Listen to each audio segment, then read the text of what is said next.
Previously on The Dream. I think there are some FBI men in the room. I went, oh, far out. Is it really? Thinking correctly in America is supposed to lead to prosperity. I knew it was trappings for a Ponzi scheme. How in the hell did I not see this? Eventually, there will be a peasant in Bangladesh who can't come up with the money, and the game will die. I knew that. Multi-level marketing has codified into an actual business the deceptions, the delusions, the manipulations that the airplane game introduced.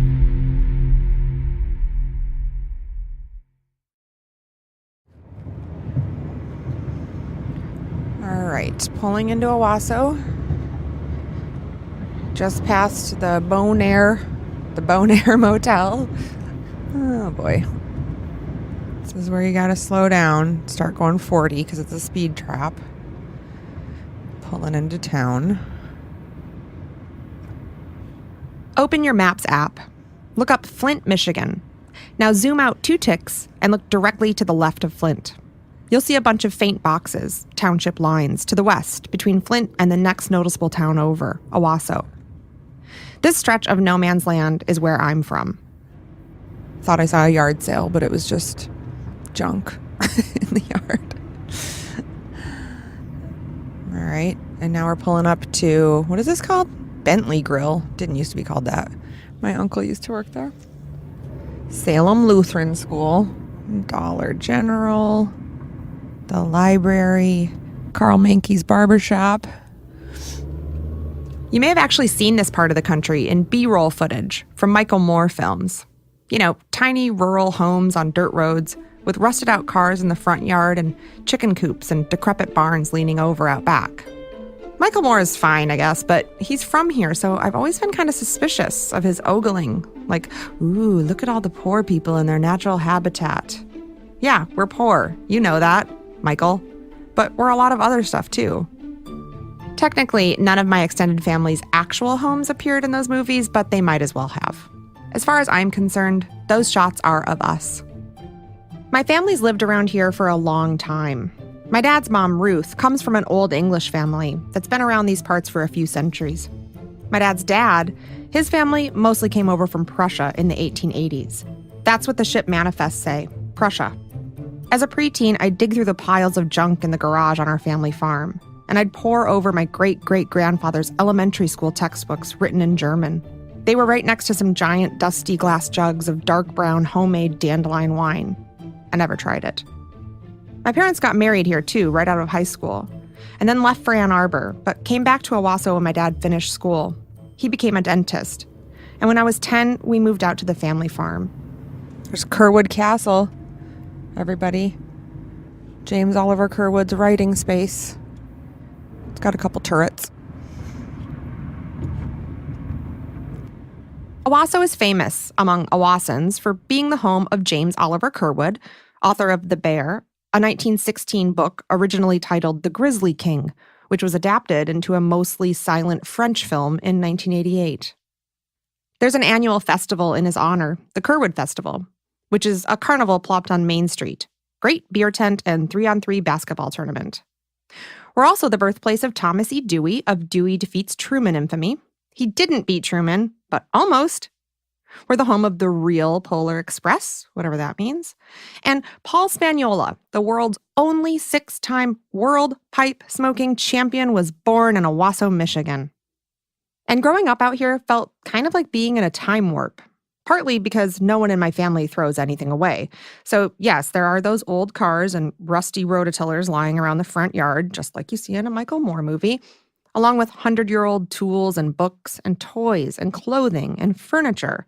Beds that I know more than a few of my grandparents died in. This was a town slow and sleepy enough that the half-hour trip to the mall in Flint felt like a big production. In the 1990s, we still had a canning cellar and a milkman. In the 1990s. No one bothered to lay cable lines for the few of us who lived out here. We burned our trash in a barrel because there was no garbage service, even though you could see the county landfill from our front yard. In place of cell phones, we had a pair of binoculars on the windowsill. We could watch what was happening next door at my grandma's house or across the field a mile away at some strangers. Anyway, I'm not here to reminisce. I'm here because my homeland has another weird quality, one that I'm constantly reminded of through Facebook and at family get-togethers. This place is a hotbed for multi-level marketing. I'm back here to find out why. And more than that, I'm back because I want to walk into my friends' and loved ones' homes and ask them the question that pops into my head every single time they try to pitch me some new miracle essential oil or a makeup kit or, tell me about the key to financial freedom. I'm here to ask them, what the fuck? And I'm terrified. I'm Jane Marie, and this is The Dream, Episode 2, Women's Work.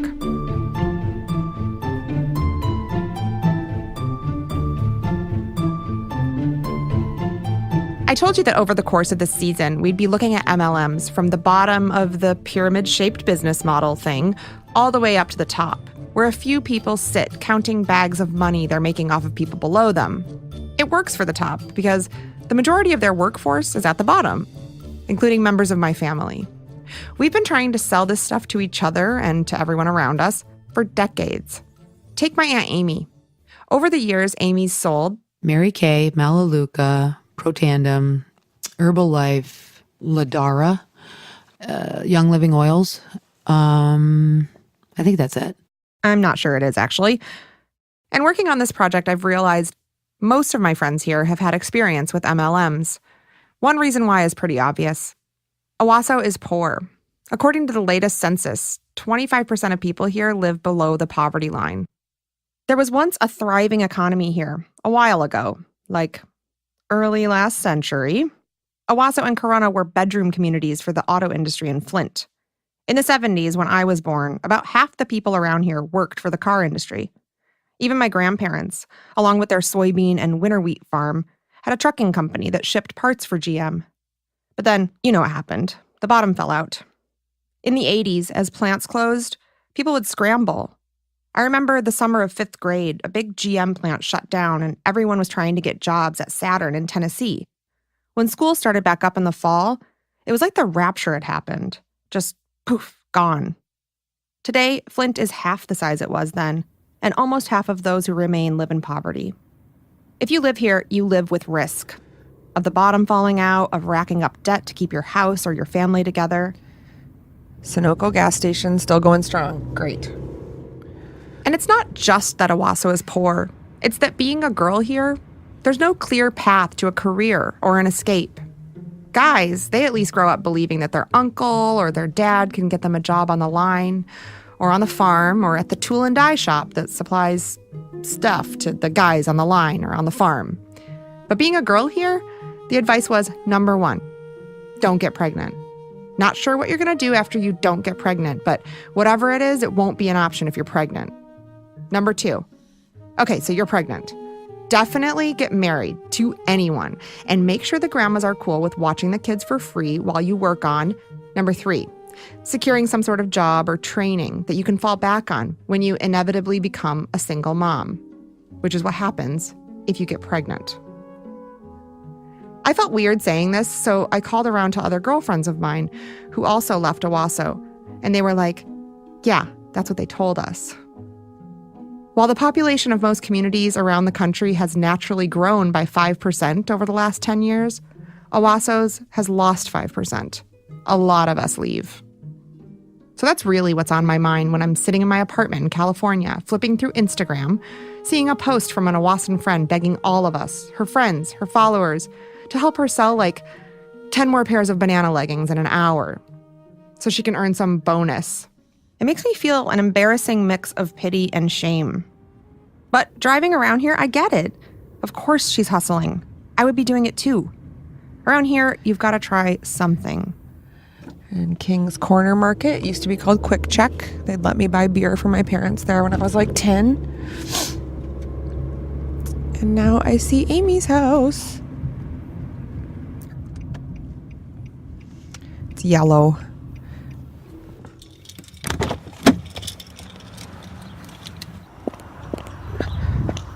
So, like I say, Amy is who I want to talk to first. My Aunt Amy is my dad's youngest sister, and she grew up next door to us on the farm with my grandparents. Amy has a lot of MLM experience, yes, but she's also been a successful hairdresser, an MMA fighter, a wife thrice over, and she's currently the high school swim coach and drama club director. They're making me nervous. Yeah, they make everybody nervous. They get so close to the board that the whole audience goes, and then I laugh. She was just 6 when I was born. The generations in my family are very, very short. Babies having babies and whatnot. Amy and I were super close growing up. I idolized her. She was my very favorite playmate. And she has memories of going to direct sales parties at our aunts' and cousins' farmhouses back in the 70s and 80s. Mostly Avon, but there were others thrown in. I remember for the jewelry parties, I remember it still smelling like an Avon type of situation where they all were wearing Avon. And then the heavy eyeshadow and like the heavy liner and that sort of thing. And then the hairspray. You could always smell the hairspray because it was always some form of like the Aquanet or something, some form of an inexpensive hairspray and tons of it.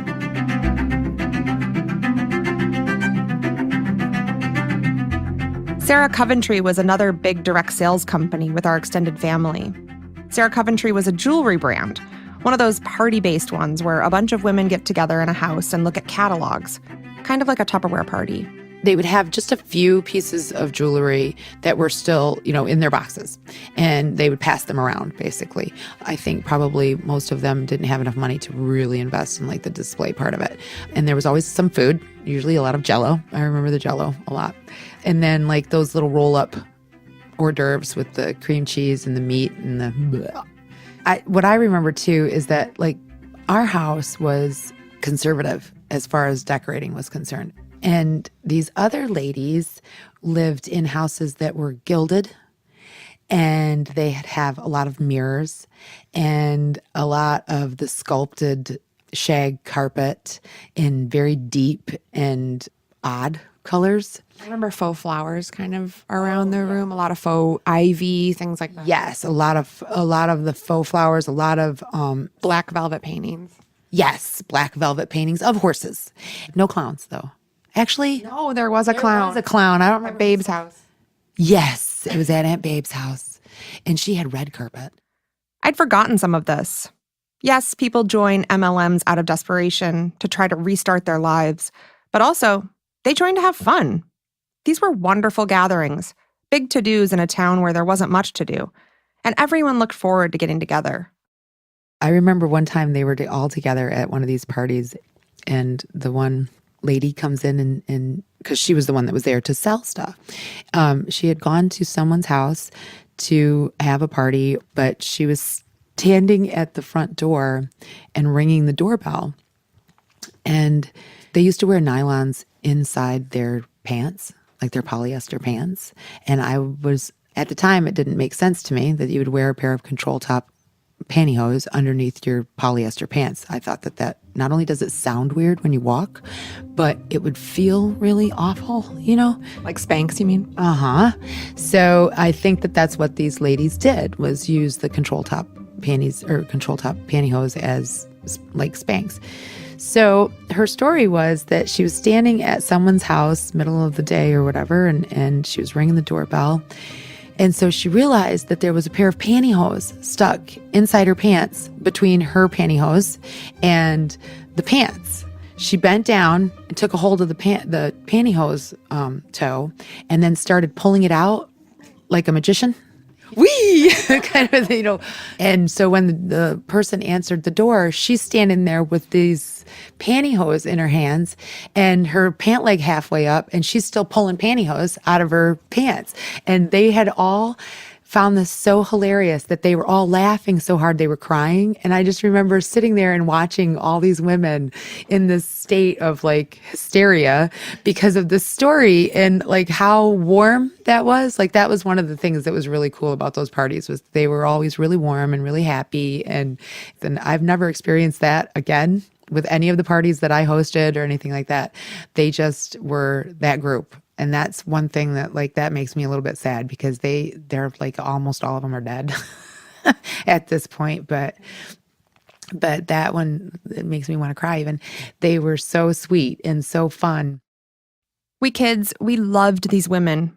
Loved the excuse to hang out and laugh, as opposed to sitting in a basement shucking black walnuts, which is something else women around here gathered together for. My great-grandma Maxine, Amy's grandma, started selling Avon in the 50s, and you could always rely on Grandma Max for some sort of direct sales product in your stocking, and leftover samples she'd leave for the kids, which piled up in a drawer over generations. They've only recently run out, after Amy's own daughters used up the dregs. I always wanted to play makeup. So when you were born, you were like this doll that I had to play with, and you were always willing. So when we would play makeup, it was like the makeup that we got from grandma. Most of the time it was just the little teeny tiny lipsticks. And so that made it more real because our hands were little and our faces were little. So it felt like we were using like big things. They felt good and they smelled that certain smell. And I'm not sure if it was because they were getting old or if they all smelled that way. And I remember we always ended up with the ones that were kind of the tan or beige color being left over because we didn't want those. We wanted red lips. Anyway, they made everything seem real. But we actually took this one step further. We weren't just makeup artists. We were business women.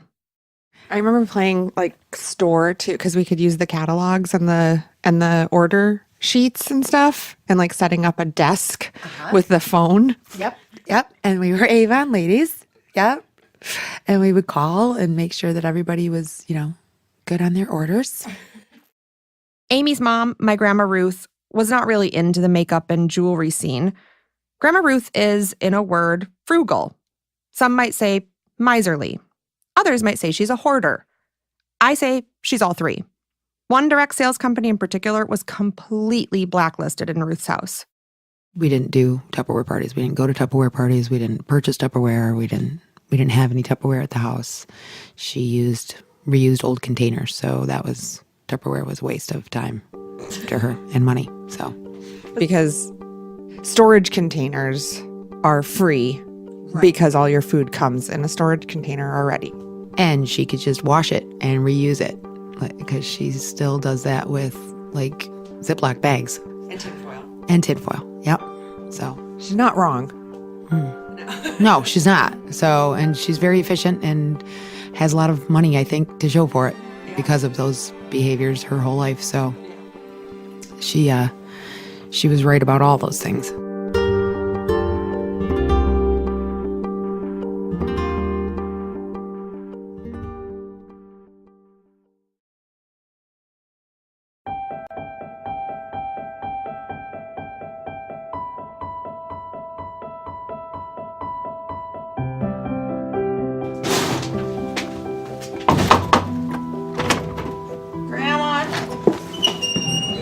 Knock, knock. Did I take my shoes off? Okay. Creates a beautiful, misty effect. Don't get up. Blends it all together. I'm going to load a fan brush up. Just go up to the canvas. Maybe there's some happy little trees. And put it right here in front of this almighty mountain. I'm visiting my Grandma Ruth to ask her about her mom's time as an Avon lady. Ruth doesn't really wear makeup or get gussied up for anything other than church, so it's always been funny to me that her mom was so into it. There are 2 houses on the property, a quarter-mile apart, along with a couple of barns. Both properties are quite modest. The one we're in, my Grandma Ruth and Grandpa Bill, who now sits in the living room with dementia watching Bob Ross, they built this house as teenagers when they first started their family. They put the basement in first and lived in it with their growing brood, which would eventually number 6 kids while they finished the upstairs. Can I have your name? Ruth Golombisky, thank you. Can you just tell me a little bit about yourself? I know a lot about you because you're my grandma. I live in Corunna, Michigan. I've been mostly a stay-at-home wife, although there was a stint when I did some truck driving. And I'm 81 years old, and I enjoy everything, and I love every morning. Even for Ruth, direct sales were a part of daily life for as long as she can remember. And she says it was for one reason, the same one MLMs count on to power their sales: She'd rather buy from people she knows. I'm sure that when you go to the grocery store and you stand and you read about something, that you don't see the value that you can be introduced to by a salesperson. But I do know you can introduce yourself to products that do work. But I think that this other way is better because you have someone that educates you. And there are things you miss when you're just reading it.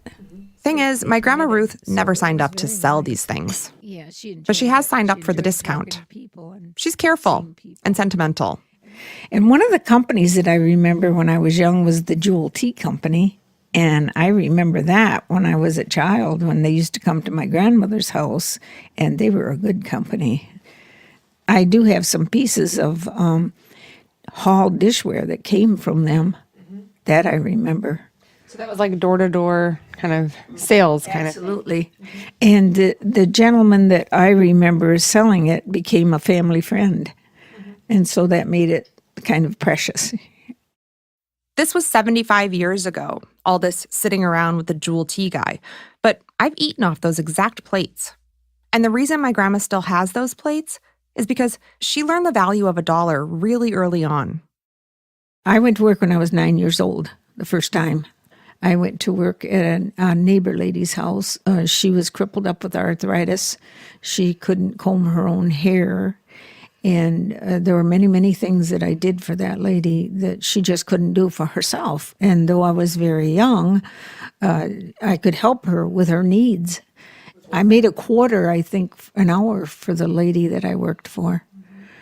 And then from there, I went to work with another lady at another lady's house. And when I was 10 years old, I had gotten to the point where I was out picking strawberries in a patch from 8 in the morning, 1 hour off for noon, and 5 o'clock in the afternoon. If I had to pick strawberries that day, that's how the day went.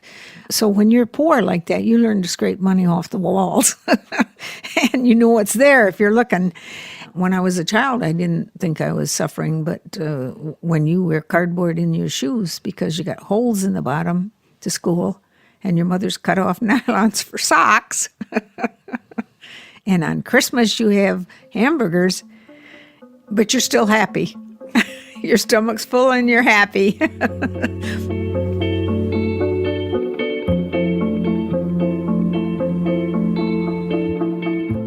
I always told myself that I could do better with my money than some other people could, without naming anyone. My parents had a difficult time. Yeah. And I always felt like I could do better with my money, as I got older. And she did. Ruth and my grandpa scrimped and saved, never spent $1 they didn't actually possess. Rumor has it, they're rich now. But you can't tell looking at them, or the house, or the yard. Ruth's parents, my great-grandma Maxine and her husband Leo, did have a difficult time. And I hope my grandma forgives me and her youngest daughter for elaborating here, but this part of the story is crucial in understanding why Avon entered our lives in the first place. Here's Amy talking about my great-grandma Maxine. When she was really small, she had quite a bit of money, and that's when she would wear the fur coats to school and whatnot. This is a common refrain when anyone in my family speaks of great-grandma Maxine. Maxine wore fur coats to elementary school. She wore fur coats to school. Do you know when she was little, she got to wear fur coats to school? If you don't know what to do with that information, neither did I as a little kid. Should I offer Her Royal Highness more deference?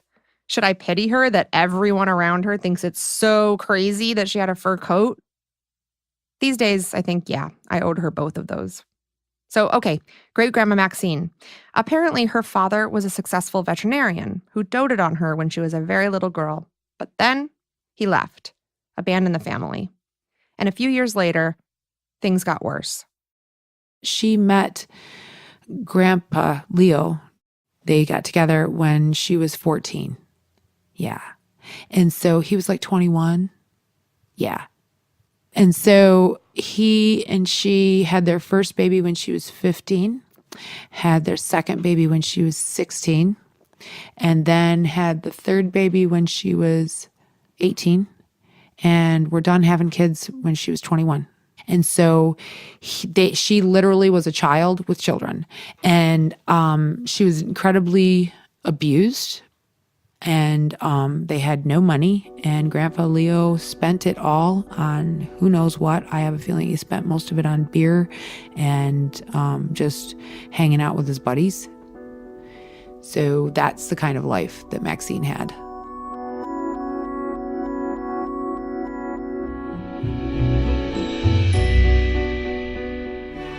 Do you think that there was anything in Grandma becoming an Avon lady that was like her chance to kind of like be fancy again? That's an interesting question. My mother was a pianist, and she was good. And she taught our children and Jane. And the poor girl never even had a piano. Now, my heart aches because my mother never had a piano in her home. And she was such a wonderful pianist. And it's just something that was gone out of her life. So, yes, I think that selling Avon or eggs would have been an outlet. So I'm grateful that she had that opportunity. It may look like a small opportunity to some people, but for her, it was a way for her to use her graciousness and be able to communicate that. My great-grandmother was poor, overwhelmed, and life had decidedly not kept her in the state of fur-coated happiness she'd been born into. But I think she got a kind of independence through direct sales, through Avon in particular. And it turns out that mix of entrepreneurship and escape, that appealed to thousands of women, a whole wave of women just like Maxine, who made the industry what it is today. You can hear how personal this all is for me, so I wanted some perspective outside my family. Someone to answer a few basic questions about a town like mine. Questions like, why? Why us? Why here? My name is Tracy Deutsch, and I'm a professor of history at the University of Minnesota. Tracy studies gender and capitalism, and she says this whole direct sales thing, especially women in direct sales, was the result of a few things. One, in the late 19th century, door-to-door salesmen had a bad rap. So peddlers and direct salespeople had a really terrible reputation in the late 19th century. They had, in some cases, a well-earned reputation as being swindlers and untrustworthy. They were itinerant. If you wanted to complain or return something, good luck finding them. They were mostly male, and some might have even been Jewish. Anti-Semitism, remember, was very hip at the time. So towns started making laws restricting door-to-door sales. At the same time, some companies that couldn't break into the mainstream marketplace, in particular black beauty products, found that women selling directly to other women in their homes was a way to get around both restrictive markets and inviting strange men into your house. I think that it was a way to bypass the politics of distribution that made it difficult to find products for people who were marginalized. So there weren't, large department stores didn't carry skincare products or cosmetics for Black women. But it could be sold through social networks. Annie Turnbow Malone and her protege, Madam C.J. Walker, both set up huge networks of female distributors to sell Black hair care at the turn of the last century, and both of them became millionaires. Their innovation, their networking, helped develop a sales strategy that would later be emulated by countless companies, including Avon. Avon actually was founded in 1886. Wow. And I know. And they developed this system of recruiting women to sell their products very early on. So by 1902, they had like 10,000 reps. Avon was founded by a former door-to-door salesman, David H. McConnell. He started out selling books, and this might sound a little creepy, it did to me, but at some point, David began concocting perfumes in his home and would offer tiny bottles as a free gift to women who opened the door. Anyway, the perfume took off, and eventually he dropped the books and put those women to work. It's really impossible to separate questions of gender from questions of business strategy, right? They weren't selling products. They were selling women's products. And they weren't just using salespeople, they were using women. So every aspect of a lot of cosmetics firms, but especially places like Avon, was mindful of the gender politics of the time period.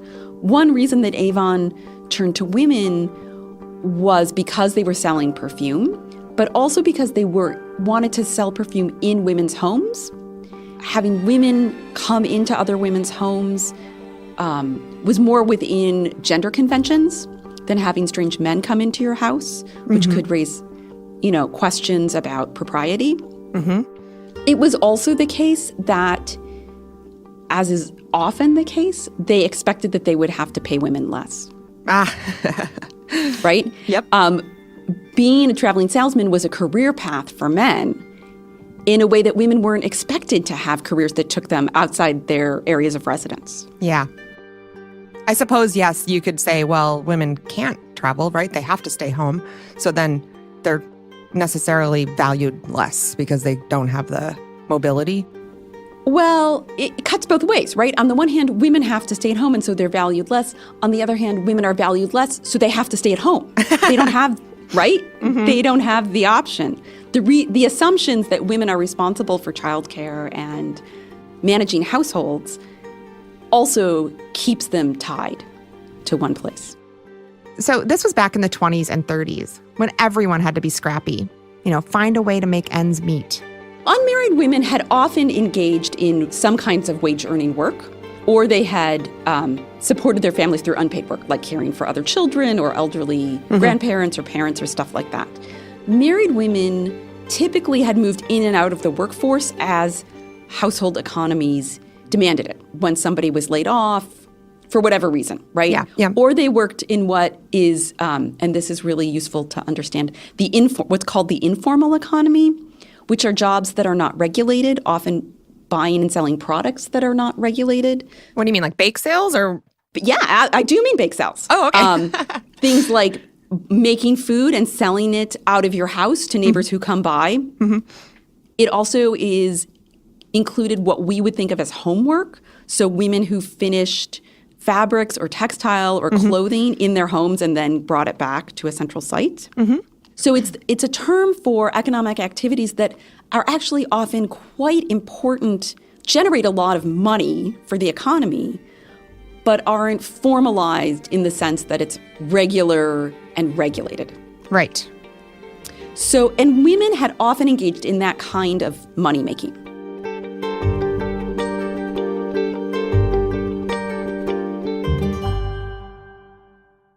Married women had begun to participate in what you might think of as like the formal economy in larger numbers than ever before during World War II. And they often wanted to keep doing that after the war because the money was more stable for all kinds of reasons, right, that you can imagine. But those jobs were less available to them in some ways. Well, because the guys were back. Because the guys were back and because the rigors of wartime no longer could excuse their employment. Right. So one reason that they worked for companies like Avon was that they had been working, right? This was a job that they could get in the 1950s. And it was a job that often was understood to be one that could accommodate childcare and husband care and housework and things like that. And it also furthered the ideology of domesticity because of the products that were being sold. Were people making money? The women? So interestingly, that's a really hard question to answer. Most of these firms kept and keep very tight control of data about how much money people made doing this. All the data that we have suggests that there's very little money that's made. What does happen at these companies, Tupperware jump-started this process of rewarding people socially for their successes. So what they get is a lot of affirmation. They feel appreciated. And that, I think, should not be missed in understanding the appeal of these firms. That part of what they reward is the affective, emotional labor and the social connections that many women maintain no matter what. My great-grandma was poor, but she didn't need much in terms of actual cash. She died in the same shack she'd raised her kids in and lived off Social Security and the kindness of her children. The thing that was most lacking in her life was love and self-esteem and adoration and confidence. And some of that stuff comes at a high price no matter how you go about getting it. Think about the cost of a beauty pageant or getting an Ivy League education, or your gym membership. In a way, Maxine was investing in her quality of life, even if the checks didn't cover her new siding or a better wheelchair. That's a common refrain among people who did MLMs in the 1950s and 60s and 70s, was that they felt special. They had access to this world that rewarded them.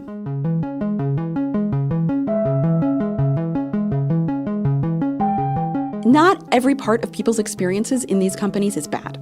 Mm-hmm. They got social rewards. They often felt like they got, like your grandmother, right? That they got to participate in social interactions that were really rewarding to them. Right. That made them feel good, that got them out of their houses and justified time at a party or spending it with other people. And we miss the significance of what these organizations are doing if we only look at them in financial terms. Mm-hmm. They did historically provide things that conventional formal economy does not provide, and it's a real problem. The rigidity of working hours, the lack of understanding about women's responsibilities at home, the need for social engagement and social relations to be valued, that's all something that these jobs provided. So anyways, I began to develop my team, and we did things together. I had team meetings. Everything that I did was for my girls. They were my heart. My team was my heart, and I gave my all. Now it's about the culture, the community, the sisterhood that I'm experiencing, and then being able to be something besides a wife and a mother. Now I'm contributing to the household. It's building my self-esteem. It's making me feel whole as a person. I really feel lucky, or as they say here in the South, blessed, that this came along, because I really feel like everybody is rooting for you. And I doubted myself for a long time. I doubted myself for a very long time. But what I can tell you, I have met some of the most incredible women. And I've had so many people tell me, you live in a fantasy world, in your little makeup world. And I'm telling you, this has been my happy place. And this has been the place. I'm sorry. This has been the place that has gotten me through so many rough points of my life in the past 3 years. I owe my success to you, my team, the people that have believed in me, and the people that have made me start believing in myself. Next time on The Dream. I'm happy to answer any questions that you might have about what we're doing before we get started, if you'd like. Yeah, the biggest question I had is why? Why are you doing this, and what would have prompted such an endeavor? The Dream is a production of Little Everywhere and Stitcher. Written and reported by me, Jane Marie, Dan Gallucci, Mackenzie Kassab, Lyra Smith, and help from Claire Rawlinson. We are edited by Peter Clowney. Our fact checker is Michelle Harris. The Dream is executive produced by Laura Mayer, Chris Bannon, Dan Gallucci, and me. We appreciate you subscribing, rating, and reviewing the show wherever you listen.